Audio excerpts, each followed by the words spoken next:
Señores, siguiendo con esta producción del día de hoy, lo que tiene que ver con nuestro país, el tema político sigue ocupando mucha importancia, ya que vemos que a tempranas horas de este año, un PLD celebró su congreso, la Fuerza del Pueblo. El pasado domingo concluyó con la primera parte de su congreso por profesor Juan Bosch, pero vemos cómo el panorama político surgen cada vez más nuevas informaciones, el movimiento que tienen algunos aspirantes, pero también lo que se escuchó recientemente de un nuevo movimiento llamando a la reelección del presidente Luis Abinader. Para conocer eso y otros temas en esta noche vamos a conversar con el experto en comunicación política, pero no solamente eso, con una vasta experiencia en campañas políticas de manera local e internacional. Me refiero al distinguido amigo Felipe Vallejo, con quien vamos a conversar en esta noche. Felipe, bienvenido por aquí, querido amigo. Buenas noches, gracias, un placer para mí estar aquí. Felipe, tú veías que en la introducción yo hablaba de cómo se activa nuestro panorama político. Vemos que el PLD concluyó con la escogencia de su presidente y un nuevo secretario general, pendiente a las demás direcciones, pero ya vimos cómo el pasado domingo el doctor Leonel Fernández cerró formalmente el Congreso profesor Juan Bosch, donde decía de que ellos serán la fuerza política para las próximas elecciones aquí en nuestro país. ¿Qué te parece esto, Felipe? Un panorama interesante, creo que el PLD puede darse por ganado en el sentido de que no tuvo que entenderse a sillazos, como aquel triste imagen, la última imagen de un PRD cuando se terminó por dividir. Luego de las elecciones del 2012, el PLD caminaba hacia ese mismo abismo, pero el danilismo, al tener controlado al PLD actual, pues eso propició que se entendieran a nivel interno con fugas, eso sí, de personas importantes, senadores, diputados, dirigentes altos y medios del Comité Central y de miembros pasados del Comité Político que dieron un paso al costado, diciendo que no iban a aspirar nueva vez al Comité Político. Eso de alguna forma hizo ruido, pero a grandes rasgos el PLD mantuvo la cohesión necesaria para mantenerse a flote de momento. De ahí aspirar a retomar el poder en el 2024 son otros 500. En el caso de Fuerza del Pueblo, claro, es una fuerza creciente, joven, que nació a la luz del fuego de la división del PLD en el pasado proceso interno previo a las elecciones generales, y eso le dio un impulso, sobre todo al liderazgo del expresidente Leonel Fernández, que aspiró a la candidatura presidencial por ese partido. Obviamente, por un tema coyuntural, no iba a sacar ni de cerca lo que estaba acostumbrado a obtener en procesos internos y sobre todo en elecciones generales, obteniendo apenas un 8%. Esto invita a reflexión, porque todo lo que haga el PLD lo tendrá que reflejar el Fuerza del Pueblo, a raíz de que Fuerza del Pueblo es un partido que nace de la división del PLD. Por ende, ya el PLD definió su estructura, definió sus autoridades, y lo que haga en este momento Fuerza del Pueblo será los factores que podrán diferenciarlo del PLD, empezando por quién va a presidir el partido. Creo que no sería conveniente políticamente, mediáticamente, en términos de sostenibilidad del partido, que la misma persona que vaya a aspirar a la presidencia en el 24 sea quien presida. Me refiero, por supuesto, al doctor Leonel Fernández. Creo que debe tomar esa decisión importante y de reflexión interna. Si usted quiere aspirar a la presidencia en el 2024, es momento de darle oxígeno a nuevas personas que dirijan los destinos del partido bajo el liderazgo histórico del expresidente Leonel Fernández y enfocado en la campaña en el 2024, que está dando luces de que en eso está enfocado, pero ya veremos. Felipe, ha planteado una situación muy importante en todo esto, porque sabemos que, bueno, uno se pregunta, el doctor Leonel Fernández va a ceder la presidencia de este partido, que ha sido concebido bajo el sacrificio que tuvo que ver con una salida de él de este PLD. Pero vamos a esperar a ver qué pasa ahí. Felipe, llama la atención que precisamente como tú has planteado el escenario, ya vemos que recientemente algunos grupos minoritarios en el PRM anuncian lo que llamando a la reelección de Luis Abinader de manera muy temprana. ¿Qué te parece este escenario? Muchos duraron, porque han pasado 7 meses desde que asumió el presidente Luis Abinader en las condiciones en condiciones únicas en los últimos 100 años, si se quiere, sí, o por lo menos desde que la democracia retornó a República Dominicana. En ese sentido, creo que al estar habilitado, dejando de lado por un momento que el PRM en sus estatutos no es un partido que abrace la reelección, Sí. Dado que este tema surge porque el PRM nace de manera formal en el 2014, luego llega el año decisivo, el 2015, cuando se reforma la Constitución para permitir que Danilo Medina se pudiera reelegir inmediatamente en el año 2016. A la luz de esa situación, pues el PRM establece en sus estatutos que no es un partido que promueva este tema de la reelección. Sin embargo, el presidente Luis Abinader está habilitado y no tengan la menor duda de que va a intentar reelegirse en el año 2024 porque tiene el aval legal y sobre todo está en este momento ganándose la legitimidad del día a día. Por eso muchos han durado en llamar a una reelección temprana del presidente Luis Abinader, toda vez que ya Leonel Fernández da señales de que va a volver a intentarlo. Sí. Y señales del PLD, que ya tiene a sus precandidatos más o menos definidos, entre ellos, por supuesto, Abel Martínez, Margarita Cedeño, Gonzalo Castillo, Domínguez Brito, y entre otros. Sin embargo, obviamente todo esto luce a destiempo, pero esto es una carrera contra el tiempo, valga la redundancia, porque tenemos un gobierno que está legalmente habilitado para permanecer en el poder y, por supuesto, tiene las de ganar hacia el año 2024. Felipe, volvemos al PRM porque llama la atención esto que tú planteas, porque también se escuchan voces que hay más aspirantes dentro del PRM. De manera muy sonada se escucha el caso de un David Collado, pero también escuchamos por ahí tras bastidores el caso del ministro administrativo de la presidencia, Paliza. También se menciona la alcaldesa del Distrito Nacional, Carolina Mejía, entre otros más aspirantes que se han ido escuchando ahí de manera muy sutil. ¿No pudiera ser esto una situación a lo interno del PRM? Claro, estamos, como suele decir Leonel Fernández, en campaña calentando el brazo. Hay varios aspirantes o preaspirantes en caso de que el presidente Luis Abinader, cosa que me extrañaría muchísimo, que no intente reelegirse en el 2024 o que la situación sea de tal nivel de descalabro que obliga al PRM a buscar una figura alternativa al presidente Abinader a raíz de la situación que se está viviendo actualmente por la crisis económica, social y por supuesto sanitaria. Pero tendrían que ocurrir muchas situaciones de debacle total para que el presidente Abinader dé un paso al costado. No es verdad que va a traspasar la antorcha estando legalmente habilitado. Ni siquiera lo hizo Danilo Medina en el 2015 cuando tuvo que reformar la Constitución para permanecer.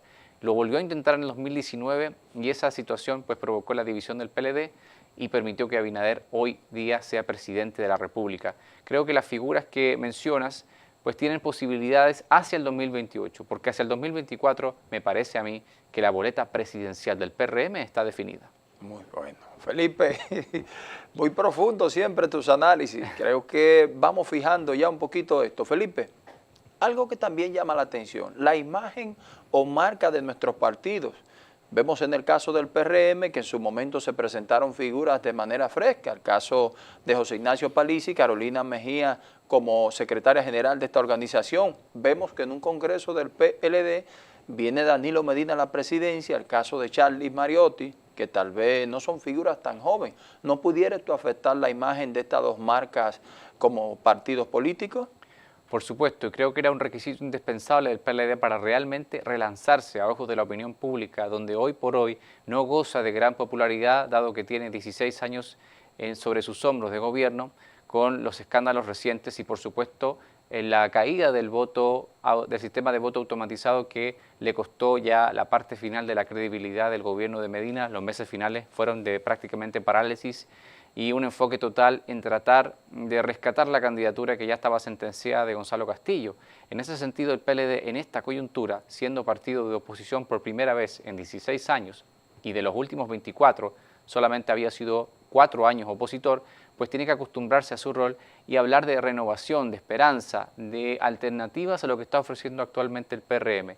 En términos discursivos ha intentado hacerlo, pero la gente inmediatamente los presiona pidiéndole cuentas sobre situaciones muy recientes que ocurrieron en sus gobiernos y sobre todo con la parte de las autoridades. El presidente Danilo Medina no es responsable de todo lo que hicieron todos sus funcionarios, es imposible, pero sin embargo es el principal responsable político de todo lo que ocurrió en sus 8 años.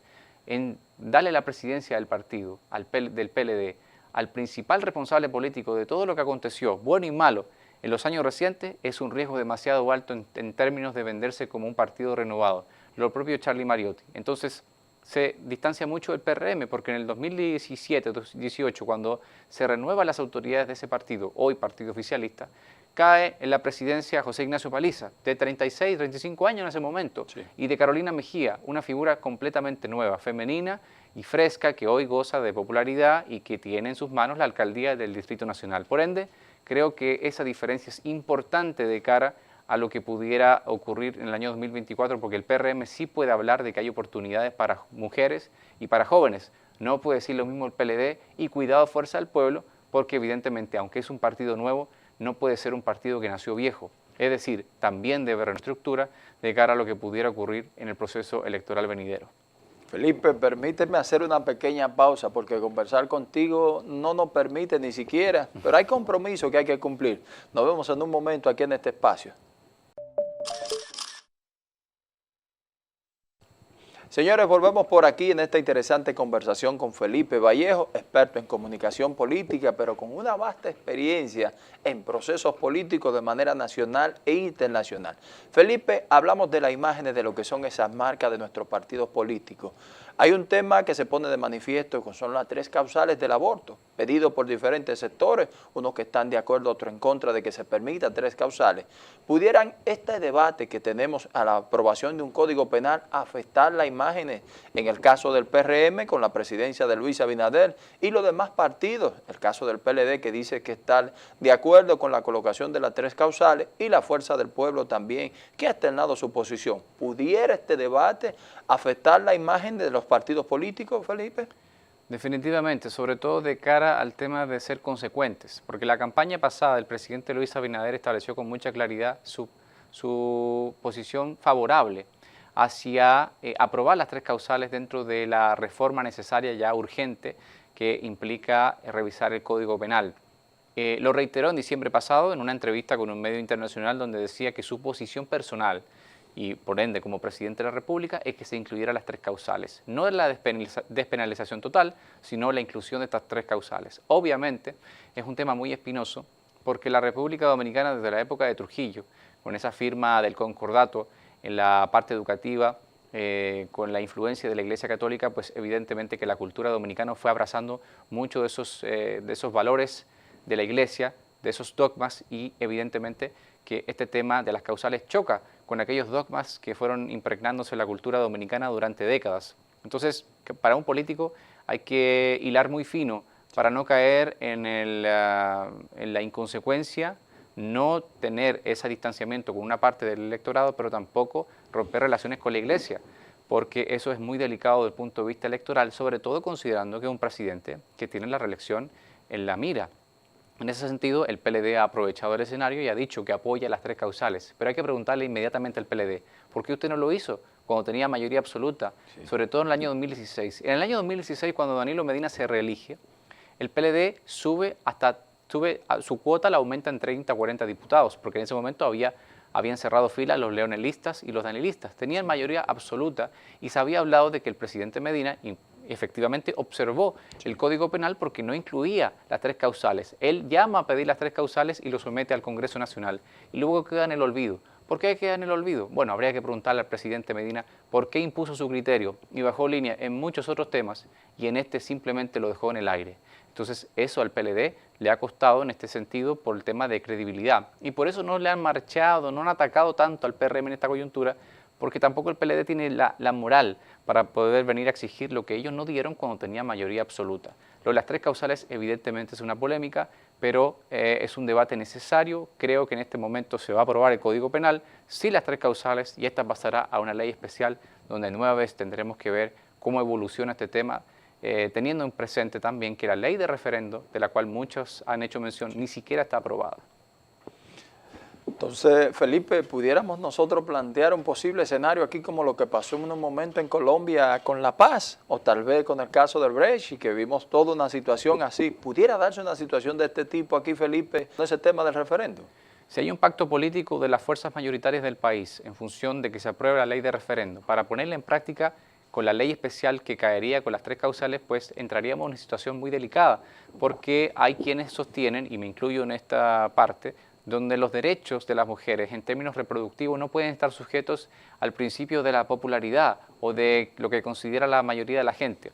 Este tema obviamente es muy espinoso y delicado y pudiéramos entrar en ese debate de la desinformación, donde la maquinaria del no supera al sí cuando el sí tiene la razón en términos reproductivos, en términos de salud pública.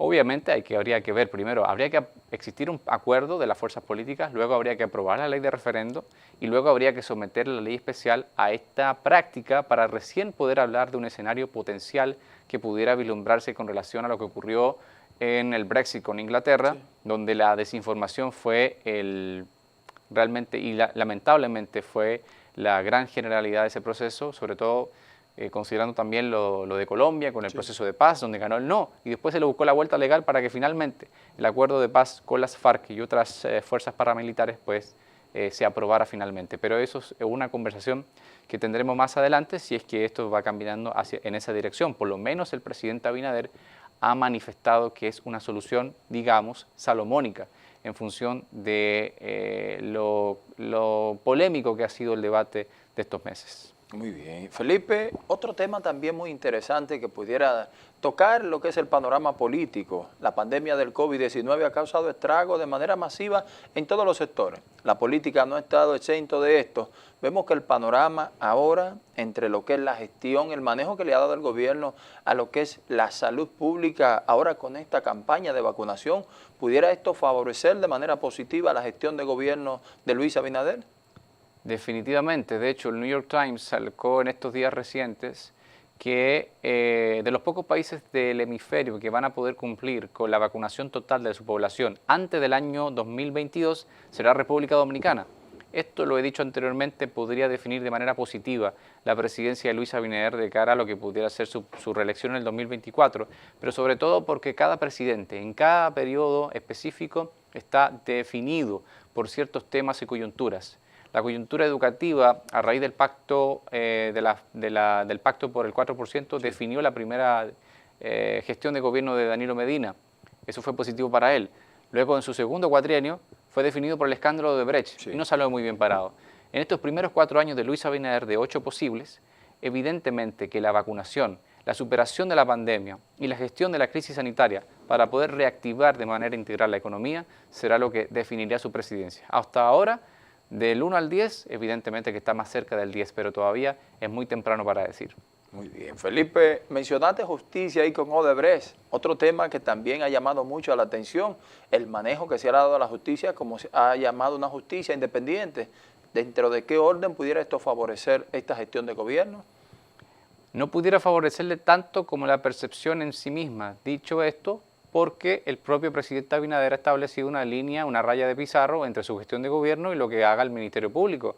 Ha dicho con claridad que el Ministerio Público y la justicia deben manejarse de manera independiente. Recordemos lo que dijo el 16 de agosto cuando se juramenta como presidente y luego juramenta su gabinete. Se le acerca Miriam Germán Brito y Jenny Berenice Reynoso, las dos grandes representantes del Ministerio Público, y les dice: a partir de este momento, su única orientación será la Constitución y las leyes. ¿Qué quiere decir esto? Que manéjense de forma independiente. A mí no hay que consultarme nada. Esto lo reitera meses después cuando le preguntan sobre los casos que han explotado, la operación Antipulpo, los apresamientos de personas de alto perfil como los hermanos del expresidente Medina, y Luis Abinader reconfirma que él no sabe lo que está pasando en ese sentido porque la justicia se maneja de forma independiente. Lo que haga hoy la justicia, las victorias se las podrá llevar de alguna manera esta iniciativa de que fuera independiente, y las derrotas, por supuesto, las tendrá que pagar políticamente el gobierno porque así lo asocia a la opinión pública. De todas formas, no se puede llevar los aplausos por los resultados. Sí se los puede llevar y sí tiene mérito en el sentido de que ha respondido a un reclamo de muchos años. Darle esa autonomía a la justicia para que opere y sancione, entre otras cosas, por supuesto, la corrupción. Felipe, justicia tiene que ver también desde una parte de esa independencia importantes miembros del PRM, el caso del exdirector del Instituto Agrario Dominicano, otros casos que se han escuchado de dirigentes y miembros del gobierno que han estado vinculados a supuestos casos de agresión sexual. ¿Cómo afecta esto a la imagen del gobierno? Lo afecta en el sentido de que obviamente se promovieron como el cambio. Dentro del cambio era necesario una demostración de transparencia, de eficiencia y de respeto a las leyes. estos supuestos casos de abuso sexual o de corrupción o de malversación de fondos. Por ejemplo, si tomamos el caso de la exministra de la Juventud, Kinsberly Taveras, pues obviamente que compromete la imagen del gobierno y de nuevo el hecho de ser consecuentes con lo que prometieron en campaña y lo que están cumpliendo. Ahora bien, si tomamos estos casos en consideración, se han procesado, o sea, se ha procedido conforme a lo que establece la ley, de manera que eso pudiera mostrar cierta independencia y un metamensaje de que el gobierno no va a tolerar ningún tipo de irregularidad, ningún tipo de abuso de la ley, y eso es muy importante porque eso es lo que ha mantenido a flote la figura del PRM y del gobierno en el aspecto de la justicia. Todo aquel que incumpla la ley, siquiera por la sospecha o la denuncia, debe apartarse hasta que esa situación se dirima, y eso es lo que ha ocurrido en este caso, por ejemplo, con el director Faña, sí, quien ha sido apartado por voluntad propia de manera formal del cargo mientras se mantiene el proceso judicial abierto en su contra, de manera que eso pueda darle oxígeno al gobierno, permitirle seguir gestionando libre de este tipo de situaciones que obviamente provocan ruido, y se diferencia de paso del PLD, que le costaba mucho desprenderse de figuras que entraban en situaciones irregulares con la ley o en conflicto con la ley, y a pesar de ello, a pesar de todo el ruido que acarreaba, pues seguían en el tren gubernamental. Eso fue lacerando la credibilidad del PLD, y el PRM, por supuesto, que tomó nota al respecto. Felipe, muy breve porque se nos agota el tiempo, pero no puedo permitir que te me marche. Las acciones que toma el presidente así, de separación de inmediata ante cualquier rumor, cualquier situación, ¿pone una diferencia ante lo que es la gestión del presidente Luis Abinader de manera positiva? Definitivamente, porque si recordamos a Danilo Medina en el 2012, prometió en su primer discurso como presidente ya juramentado que ante el solo rumor iba a apartar a aquel funcionario y lo iba a someter a la justicia. Incumplió. Hoy Luis Abinader está cumpliendo de alguna manera. Veremos si esto se sostiene en el tiempo. A medida que pasan los años se complica. Pero de entrada, Luis Abinader lo ha hecho mejor y diferente con respecto a su antecesor, y eso marca una diferencia. Felipe, solamente tocarte el puño porque demasiado contenido para no seguirlo compartiendo con ustedes. Se nos ha agotado el tiempo, hermano. Muchísimas gracias a ti por este espacio. Gracias a ti, un honor para mí estar aquí. Señores, por compromiso hacemos una pausa, pero pendiente nuevamente invitar al distinguido Felipe Vallejo para conversar de manera clara y totalmente científica de lo que es la imagen o la comunicación política. Hacemos una pausa, venimos en breve.